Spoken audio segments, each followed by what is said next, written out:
Diascofoot, miroir du football de la diaspora congolaise.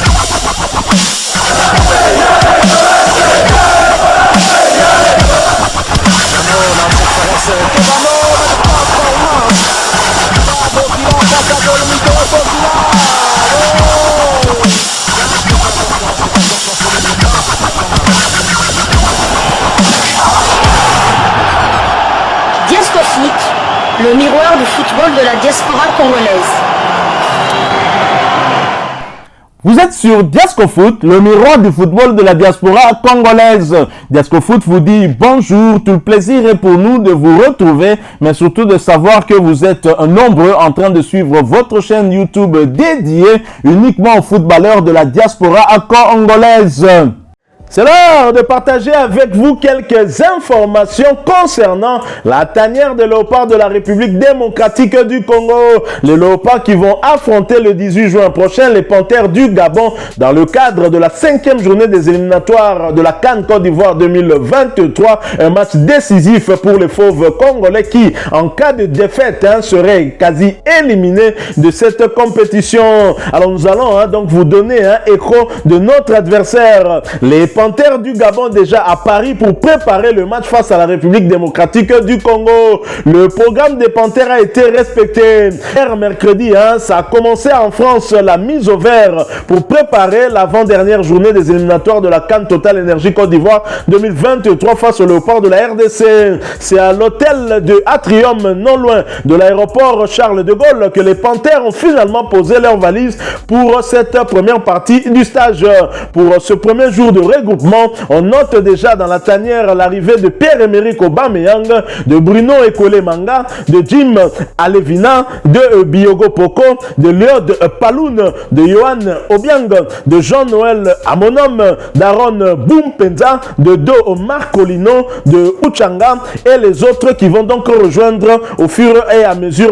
Et pour cette prise de contact avec la tanière, Patrice Neveu a programmé une séance en salle sous la supervision des deux préparateurs physique et le staff médical avant d'entamer le terrain jeudi. Après la semaine de préparation en région parisienne, l'équipe nationale va s'envoler pour Franceville le 14 pour livrer un match décisif le 18 juin face au léopard de la République démocratique du Congo. Pour rappel, les Panthères du Gabon n'ont besoin que d'une victoire pour valider leur billet pour cette CAN en Côte d'Ivoire. Alors, les Panthères du Gabon, bien évidemment, les choses sérieuses qui ont véritablement commencé pour eux.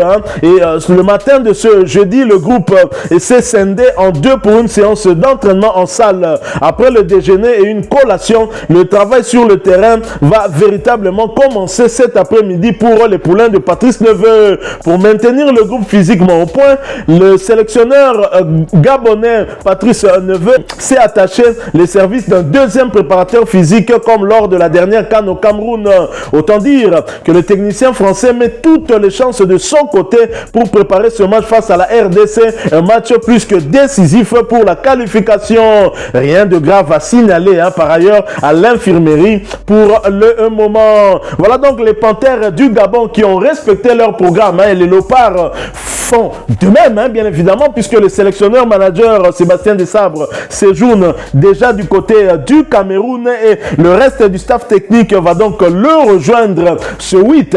Et certains joueurs également arriveront ce 8 au Cameroun. D'autres arriveront demain et le samedi 10 juin, ce sera la première séance d'entraînement. Alors, nous allons rester quelque part toujours dans le sillage des léopards de la République démocratique du Congo. La saison étant terminée, nous allons maintenant vous parler des meilleurs buteurs léopards qui évoluent à l'étranger pour cette saison qui s'est terminée, saison 2022-2023. Saison terminée pour la plupart de nos léopards, car certains du côté de l'Asie continuent à jouer, tels que Paul-José Mpoku, mais non convoqué par le sélectionneur manager Sébastien Desabre. Alors, en tête de liste des meilleurs buteurs, nous avons l'international congolais convoqué par Sébastien Desabre, fiston Maël Kalala, qui a 30 32 buts inscrits du côté de Young Africans en Tanzanie. En deuxième position, Elvis Sukisa termine avec 21 buts du côté d'Amrun Spartans en première division maltaise.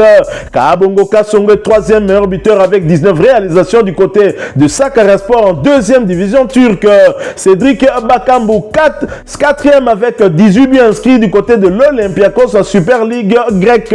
Yannick Yalabolaz également à 18 buts et quatrième comme Cédric Bakambu évolue du côté de Rizespor en deuxième division turque. Mais le club de Yannick Yalabolaz est monté dans l'élite turque en cinquième position. Le vétéran et le meilleur buteur de tous les temps chez les Léopards, Dieu merci, Mbokani, 16 buts du côté de Beveren en deuxième division belge. Simon Banza du côté de Sporting Braga au Portugal en première division, 14 buts, pointe en sixième position. Et Elia Meshak est septième avec 12 réalisations du côté de Young Boys de Berne en première division suisse. Il est ex-aequo avec Gaëtan Laura Luamba qui a également 12 buts du côté de Samsunspor, deuxième division turque mais qui monte en première division. En huitième position, nous avons Shadrack Akolo qui compte 11 réalisations, évolue du côté de Sengal en Suisse. En neuvième position, Jonathan Bolingi, 10 buts inscrits du côté de Buriram United en première division thaïlandaise. Jonathan Okita compte 8 buts inscrits du côté du FC Zurich en première division suisse. Brita Sombalonga, Dana Dermispor et Watford comptabilisés à 8 buts inscrits également et évolue actuellement du côté de la deuxième division anglaise dans le club de Watford. Bokila également 8 buts inscrits du côté de Willem de deuxième division néerlandaise. À la 11e place, Yohan Wissa compte 7 buts avec Brentford en première ligue anglaise. Chancel Mbemba Mangoulou 7 buts également du côté de l'Olympique de Marseille. Silas Katompanvou pas 7 buts inscrits du côté de VfB Stuttgart en Bundesliga. William Balikwish également 7 buts évolue du côté du Standard de Liège en Jupiler League en Belgique. En 12e position, Jackson Mouleka 6 buts inscrits du côté de Beşiktaş en Super League turque. Aldo Kaloulou également à 6 buts du côté de Sochaux en Ligue 2 française. Gaël Kakuta 6 buts également à Amiens SC deuxième division française. Christian Kintombi 6 buts inscrits du côté de San Osen Bundesliga 2 mais relégué en 3e division. En 13e position, Ben Malangongita 5 buts inscrits du côté de Qatar SC au Qatar. Théo Bongonda en 14e position à 4 buts inscrits avec Cadiz du côté de la Liga espagnole. Nous avons également Arsène Zola qui a 4 buts inscrits du côté du Wydad Athletic Club de Casablanca. Grady Diangana également 4 buts inscrits du côté de West Bromwich en Championship, deuxième division anglaise. Elias Kachunga 4 buts inscrits du côté de Bolton en 3e division anglaise en Ligue 1. En 15e position, nous avons Paul José Mpoku, 3 buts inscrits. Il évolue du côté de Incheon United en première division de Corée et du Sud. Peli Rudok Mpanzo également 3 buts inscrits, évolue du côté de Luton Town en Championship, mais promu en première ligue. Joël Kayamba 3 buts inscrits du côté de Boluspor en deuxième division turque. À la 16e place, Arthur Maswaku 2 réalisations. Jordan Botaka également 2 buts inscrits du côté de l'Apoel Jérusalem. Aaron Chibola également 2 buts inscrits du côté de la Limassol en première division chypriote. Samuel Bastien 2 buts inscrits, évolue en Championship du côté de Burnley, promu en première ligue. À la 17e position, nous avions André Boukia qui a 1 but inscrit, évolue à Al-Batin du côté de l'Arabie Saoudite, relégué en deuxième division. Nathan Ndumba Fassik a 1 but inscrit du côté de Cape Town en première ligue soccer sud-africaine.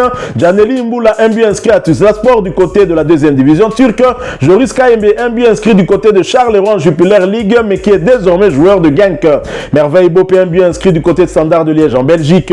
Voilà donc la liste des meilleurs buteurs des Léopards cette saison. Voilà également la liste des meilleurs passeurs décisifs du côté des Léopards qui évoluent à l'étranger, bien évidemment, pour cette saison. En tête de liste, Arthur Maswaku, 6 passes décisives du côté de Beşiktaş en Turquie. Vital Nsimba, 6 passes décisives également.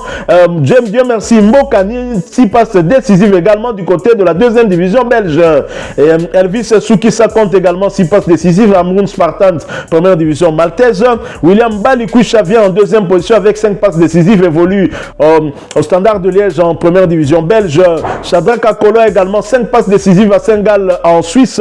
Gaël Kakuta 5 passes décisives à Amiens en Ligue 2 française. Simon Banz en troisième position avec 4 passes décisives du côté du Braga au Portugal. Jordan Ikoko, 4 passes décisives, évolue du côté de Paphos en première division chypriote. Jonathan Bolingi, 4 passes décisives, évolue à Buriram United du côté de la Thaïlande.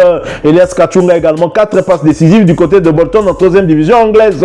En 4e position, Yohan Wissa, 3 passes décisives, évolue du côté de Brentford en première division anglaise. Théo Bongonda, 3 passes décisives du côté de Cadiz en Liga. Gédéon Kaloulou, 3 passes décisives, évolue du côté du FC Lorient en Ligue 1 française. Niskens Kebano, 3 passes décisives en première ligue du côté de Fulham. Cédric Bakambo également, 3 passes décisives, évolue du côté de l'Olympiakos en Grèce. Jonathan Okita, 3 passes décisives, évolue en Suisse du côté du FC Zurich. Et Elia Meshak, 3 passes décisives également, évolue en Suisse du côté des Young Boys de Berne. Aldo Kaloulou, 3 passes décisives également, évolue du côté de la 2e division française dans le club de Sochaux, alors que Grady Diangana, qui compte également 3 passes décisives, évolue en Championship 2e division anglaise dans le club de West Bromwich. Kaabongo Kasongo, 3 passes décisives, évolue à Sakaryaspor en 2e division turque. Rémi Moulumba, 3 passes décisives, évolue à Bandimaspor en 2e division turque. En 5e position, Samuel Moutoussami, 2 passes décisives, évolue en Ligue 1 du côté du FC Nantes. Silas Katompa, 2 passes décisives, évolue en Bundesliga du côté du VfB Stuttgart. Jackson Mouleka, 2 passes décisives et évolue en Turquie du côté de Beşiktaş. Jordan Botaka, 2 passes décisives, évolue en Israël du côté de l'Hapoel Jérusalem. Gaëtan Laura Luamba, 2 passes décisives, évolue à Samsunspor du côté de la 2e division turque, mais promu en première division. Samuel Bastien, 2 passes décisives de Burnley Championship, promu en première ligue anglaise. Christian Kinchombi, 2 passes décisives à Sandhausen en 2e division allemande, relégué en 3e division. Jérémy Bokila, 2 passes décisives en 2e division néerlandaise dans le club de Willem II. Karim Kimvidi, 2 passes décisives, évolue du côté de la première ligue soccer, première division sud-africaine dans le club de Marisburg. Paul José Mpoku, 2 passes décisives, évolue en Corée du Sud dans le club de Incheon United. André Bouka, 2 passes décisives, évolue en Arabie Saoudite dans le club d'Al-Batin, relégué en 2e division. Chancel Mbemba Mangoulou en 6e position avec une passe décisive, évolue à l'Olympique de Marseille, alors que Joris Kayembe, une passe décisive, évolue à Charleroi, désormais joueur de Genk. Marcel Tisserand, une passe décisive, évolue à Al-Ettifaq en première division saoudienne. Luindama Christian Talaspor évolue en première division turque, à une passe décisive également. Yannick Yalabolas, une passe décisive à Rizespor, promu en première division. Joël Kayamba, une passe décisive, évolue à Bolispor en 2e division turque. Merveille Bopé, une passe décisive, évolue du côté du Standard de Liège en Belgique. Peli Rudok Mpanzu, une passe décisive, évolue du côté de Luton Town en Championship, promu en première ligue. Alors voilà, donc les Léopards vont affronter les Crânes de l'Ouganda en match amical international le 14 juin prochain à Douala, avant de s'envoler pour Franceville pour ce match décisif contre les Panthères du Gabon. Match comptant pour la 5e journée des éliminatoires de la CAN Côte d'Ivoire. Voilà, nous sommes arrivés à la fin de ce sujet. Si vous l'avez aimé, n'hésitez pas à nous laisser un maximum de j'aime. N'hésitez pas non plus à partager avec nous votre opinion. Si vous en avez une par rapport au sujet que nous venons de vous proposer, laissez-la nous à travers un commentaire. Abonnez-vous si vous êtes nouveau ou ancien, que vous ne vous êtes pas encore abonné sur cette chaîne Diascofoot, parce que nous sommes le miroir du football de la diaspora congolaise. Et n'oubliez pas, qu'en vous abonnant, apparaîtra une petite cloche de notification. Cliquez dessus pour ne plus rien manquer des prochaines vidéos que nous allons vous proposer. Encore une fois, merci à vous, avec espoir de vous retrouver très bientôt avec un autre sujet d'actualité. En attendant, portez-vous bien et Diascofoot vous dit au revoir.